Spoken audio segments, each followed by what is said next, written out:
Imagina a cena. São 2:30 da manhã, a cidade dorme, tá tudo quieto. E o telefone da sua casa começa a tocar. Você acorda no susto, ainda com o coração acelerado, meio zonzo, tentando entender o que tá acontecendo. Quem liga nessa hora, né? Você pega o telefone, atende, mas do outro lado só tem silêncio. Não é aquele silêncio normal, é um silêncio pesado, denso, como se alguém estivesse ali, escutando, respirando bem baixinho, esperando você dizer alguma coisa. E aí vem um sussurro, uma voz fraca como se estivesse vindo de muito longe, ou de um lugar que nem devia ter sinal.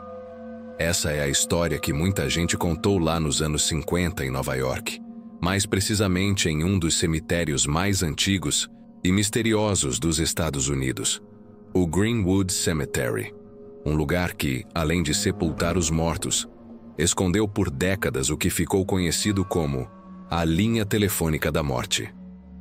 Antes de tudo, deixa eu te situar.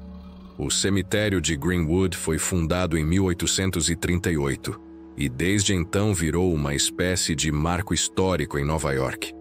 Ele não é só um lugar para enterrar gente, é um verdadeiro parque fúnebre, cheio de árvores centenárias, esculturas, mausoléus gigantes, com um visual que parece saído de um filme gótico.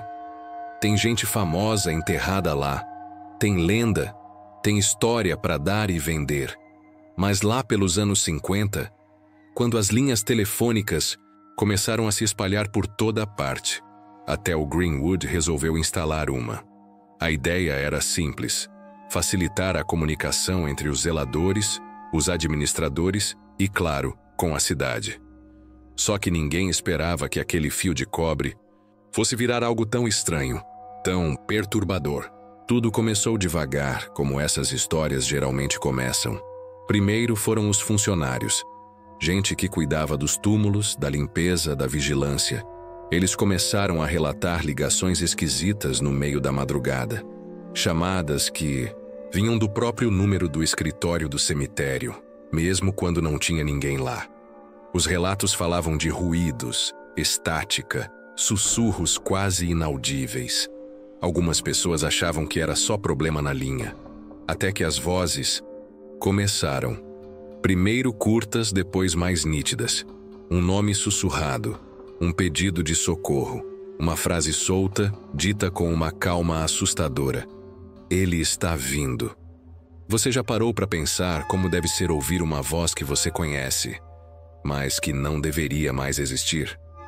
Porque foi isso que começou a acontecer com algumas pessoas.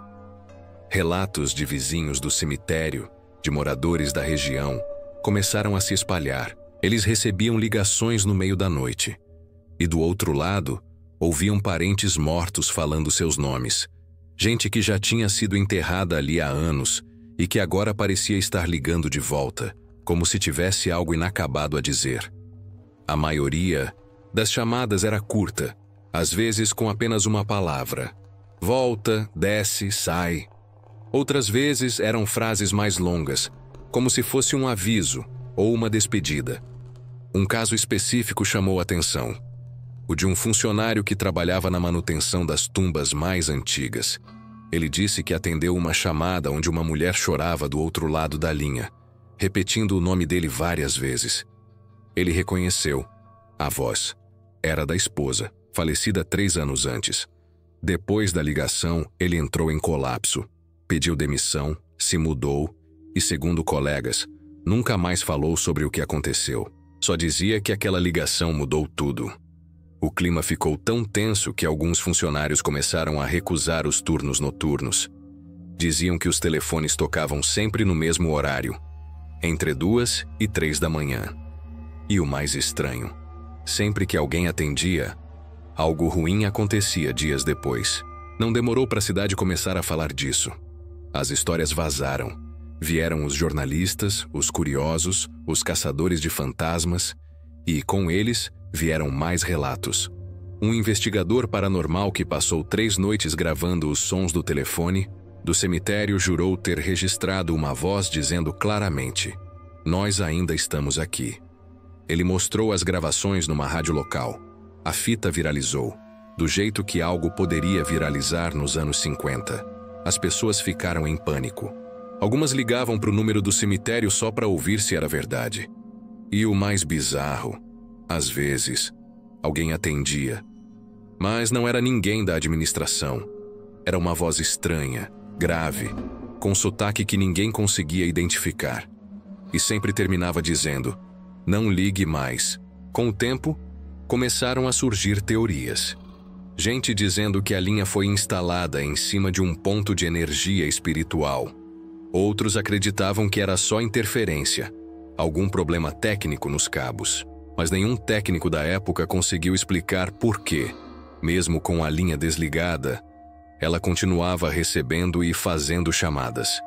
Nem por que os sons vinham de dentro da central, mesmo sem ligação ativa. E é aí que a coisa fica ainda mais estranha. Porque em 1958, decidiram cortar a linha definitivamente. Arrancaram os cabos, lacraram o sistema. E ainda assim, testemunhas garantem que o telefone do antigo escritório continuava tocando. Tem uma história que arrepia. A de um zelador novo, que foi trabalhar lá anos depois, nos anos 60. Ele não sabia nada da lenda. Uma noite, fazendo ronda no prédio antigo, ouviu um telefone tocando. Achou que era engano, mas quando entrou na sala, viu o telefone antigo, sem fio, sem conexão, tocando. Ele atendeu, e do outro lado ouviu apenas uma respiração lenta. Depois disso, ele jurou nunca mais voltar. Disse que ao desligar, sentiu como se algo tivesse ficado com ele. Algo que não era desse mundo. Mesmo com o passar dos anos, o mistério nunca sumiu completamente. Os telefones mudaram, a tecnologia evoluiu, mas o medo daquela linha ficou. O prédio onde tudo começou ainda existe, fechado, abandonado. Algumas pessoas juram que, se você encostar o ouvido na porta, consegue ouvir um telefone tocando. Outras dizem que, se você estiver perto dali de madrugada, seu celular pode tocar, e o número vai aparecer como sem identificação, mas com o prefixo do cemitério. Gente nunca sabe até onde uma história dessas é verdade. Mas o que dá medo mesmo é que ela não desaparece. E é curioso pensar como algo tão comum quanto um telefone, um objeto feito para conectar pessoas, pode virar o canal de uma coisa tão sombria. Uma ligação que não deveria existir. Uma conversa que vem do outro lado, literalmente. No fundo, essa história fala sobre medo do desconhecido. Sim, mas também sobre o peso do que não foi dito. Sobre a saudade, o arrependimento, o que ficou para trás. Talvez seja isso que torna a linha da morte tão poderosa. Ela simboliza algo que todo mundo já sentiu em algum momento. A vontade de ouvir mais uma vez a voz de alguém que se foi. Mesmo que custe caro. Se você chegou até aqui, meu muito obrigado. Essas histórias não são só para dar medo. São para fazer pensar, sentir. Se você já passou por algo parecido, ou conhece alguém que tenha vivido uma situação esquisita envolvendo o telefone, madrugada e um silêncio estranho do outro lado, comenta aqui embaixo. E se você curte esse tipo de conteúdo, já sabe, deixa o like, compartilha com quem também ama mistérios e histórias reais que arrepiam, e se inscreve no canal. Toda segunda, quarta e sexta tem vídeo novo te esperando. E claro, ativa o sininho, porque vai saber. Se um dia seu telefone tocar às 3 da manhã, talvez você queira estar preparado. Até a próxima. E lembra, nem toda ligação precisa ser atendida.